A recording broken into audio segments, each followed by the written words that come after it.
Hello and welcome to Projector, and on this episode, Sacha Baron Cohen invites his long-lost spy brother to come hide with him in Grimsby. Living in Grimsby and a proud father of 11 children, Nobby, played by Sacha Baron Cohen, spent the last 28 years looking for his younger brother, who was separated from him after being adopted. It turns out that said brother, Sebastian, played by Mark Strong, has grown up to become an elite MI6 spy, and Nobby's discovery has just ruined his mission and made him a wanted man. In order to stay alive, Sebastian is forced to hide with Nobby in Grimsby and comes to the realization that if he's going to complete his assignment and stop an evil scheme by Penelope Cruz's Rhonda George, he's gonna have to team up with his idiot brother. Sacha Baron Cohen is primarily a satirist. What he does is he specialises in these big, oversized characters that are meant to be great exaggerations of stereotypes that are meant to draw out prejudices and use them and expose them for humour. That's the object of characters like Ali G or Borat or Bruno and all the ones they made his name with. It wasn't primarily about shock value. When he used shock value, yeah, his humour tends to be quite crude, but it's always to try and provoke a response out of whatever situation that he's in or whoever he's interviewing. And yet, funnily enough, despite the fact that his work can be so funny, and he's proven himself as being an especially good performer, when it comes to fictional work of his own, he always comes unstuck. And this is becoming especially a problem because he can't do the sort of real life hidden camera stuff that he used to do, because everyone knows Borat and everyone knows Bruno. That was the problem with doing an Ali G movie. No one wants to remember the Ali G movie, and there's a reason for that, is because the Ali G movie isn't very good. And everything after Bruno, really, like The Dictator and this movie, prove that his sensibilities do not work when it comes to writing fictional comedy. Now, that's not to say that Baron Cohen is a bad comedy actor. I've seen him in plenty of other movies that he hasn't written but simply appeared in, and he's quite good in them.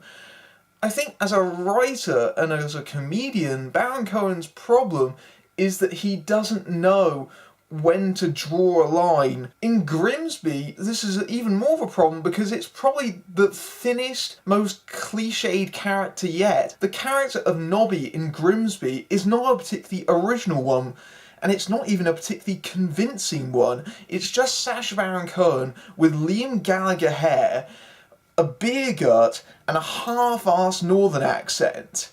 And it's really perplexing because you have, in the past, he can dissolve into roles like Borat and Ali G, and he's completely unrecognisable, whereas here, every single second you're watching this movie, you're thinking, that's Sacha Baron Cohen. Although there is that element of satire to the character and to the setting that he's in that Baron Cohen is trying to skewer the sort of lower class view that has been pushed, especially in the UK media, by things like Benefit Street and other such poverty porn programmes, and sort of taken those stereotypes and pushed them up to 11, especially its depiction of Grimsby. But Nobby as a character is just a sea of contradictions. As a character, he doesn't make any sense.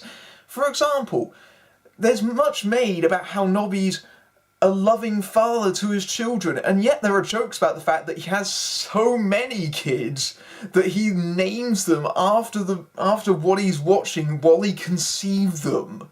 That is the running joke in that scene. He proudly boasts about the fact that one of them is named Luke, which is short for leukemia, because he's claiming cancer so that he's doing a welfare scam. That's the sort of character that's meant to be the hero of the movie, and he behaves atrociously throughout the entire movie, and yet for some reason we're meant to care about him simply because he's the lead character. It doesn't seem like Cohen has particularly well thought out what he's trying to do here. The flashbacks with the two leads, Seb and Nobby, as young boys, those are played straight. There aren't really that many jokes in those sequences. They're meant to be sincere, and and it goes completely against everything that's going on around it. Again, are we meant to care about this in a movie that has such grotesque humour in it? Really? And the movie tries to base its foundations around the relationship between Nobby and Mark Strong's Seb, and yet Mark Strong is just like a brick wall. He's not even playing it straight. A good comedy straight man is someone that a comedian can bounce off of, and often a straight man can get a laugh through his reactions. Mark Strong in this movie, he's playing it very deadpan. He's playing it very much like one of his traditional characters. And I really like Mark Strong. I think he's a terrific character actor. And I was disappointed actually when I first saw the teaser trailer when I realised that it wasn't going to be a straight action vehicle for him. It's odd because I've seen Mark Strong do comedy before, and it's not like he can't do it. It's just that here, it looks like he's genuinely embarrassed.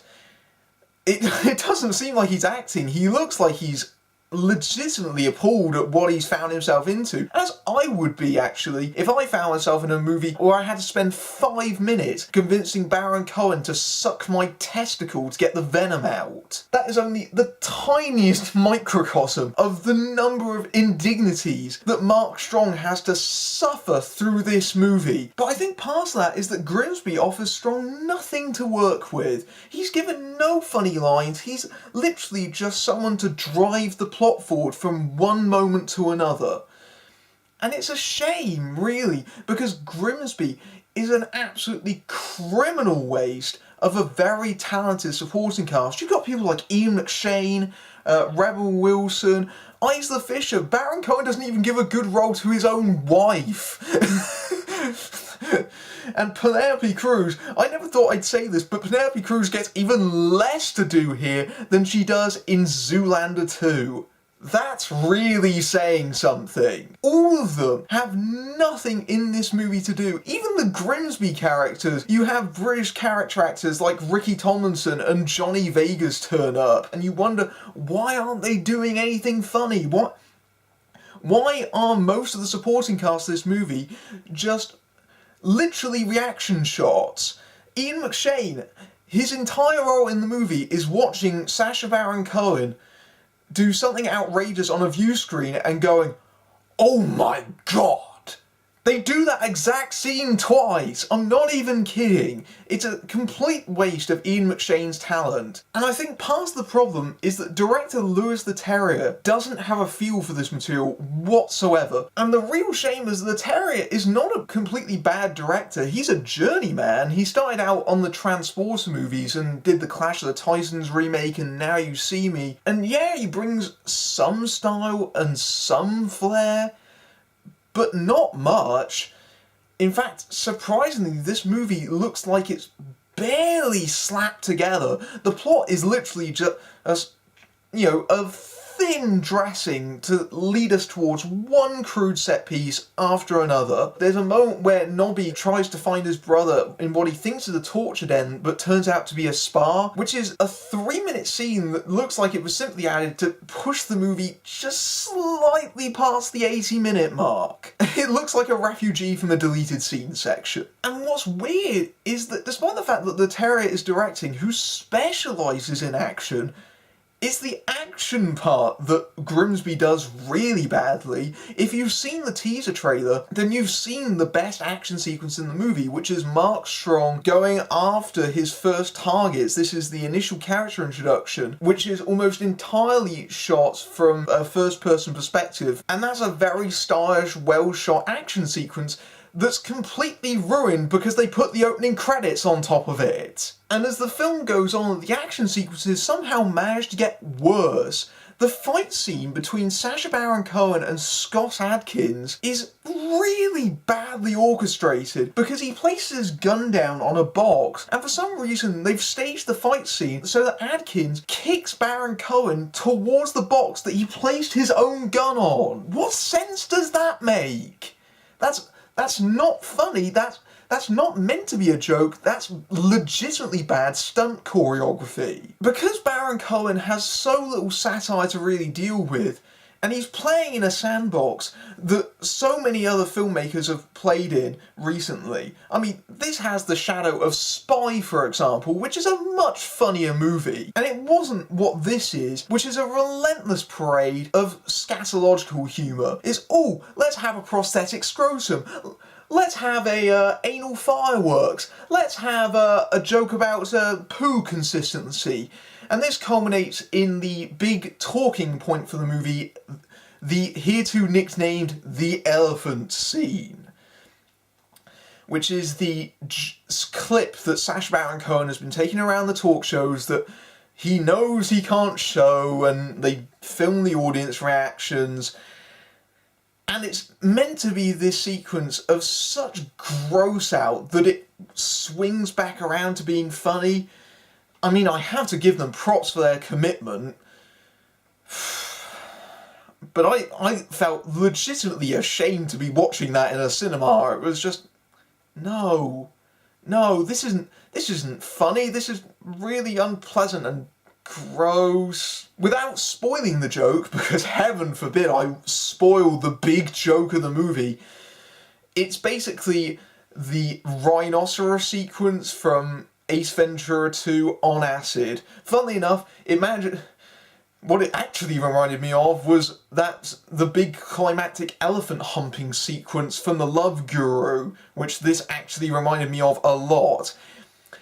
See, when I'm reviewing a comedy and I say it reminds me of The Love Guru, that shouldn't happen. But the real movie that you can compare this to is Kingsman, because not only do they both have Mark Strong in them and they're both action comedies, but they both share a very similar premise, in that they're about someone from lower class, maybe overlooked, who ends up becoming in the spy world and managing to exceed above their class. But Kingsman believed in its main character. It believed in Eggsy. It understood that class was not the same thing as ability, and that someone could adapt themselves fittingly into the James Bond world.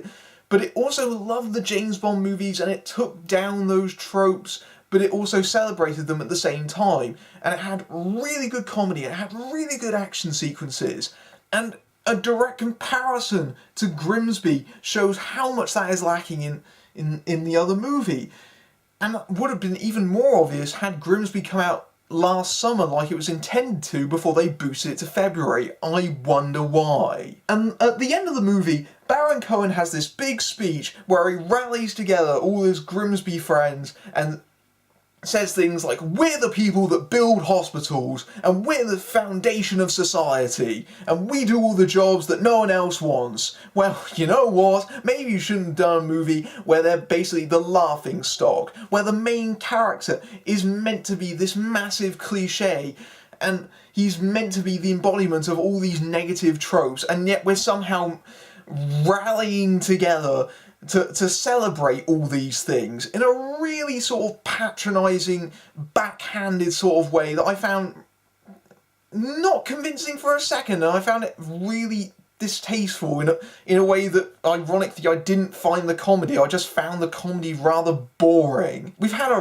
really bad run of comedies lately, like Dirty Grandpa and 50 Shades of Black and Grimsby. You know, the people of Grimsby, they had it wrong when they said that they were angry at the way that they're depicted in this movie. Yeah, Grimsby's depicted as an absolute dump in this movie, but you know what I'd really be ashamed of? Having my town name associated with this dreck. Grimsby is like watching Kingsman as directed by Keith Lemon. Sacha Baron Cohen largely trades in social commentary and instead attempts to be a super raunchy Austin Powers, determined to see just how low he can go, and it's mostly just embarrassing and cynical. It's an action comedy where the action scenes are feeble and non-existent, and the comedy is an endless parade of crude set pieces barely held together by the thinnest pretense for plot, and yet it still somehow expects you to care about it. Strong and Cohen don't have chemistry together, and the supporting cast are utterly wasted as a collection of reaction shots, and its support of the poor and lower classes is completely insincere. The only thing Cohen's pushing against is the bottom of the barrel. Don't panic! The review of Dad's Army is going to be on the next episode. Until then, I'm Matthew Buck, fading out.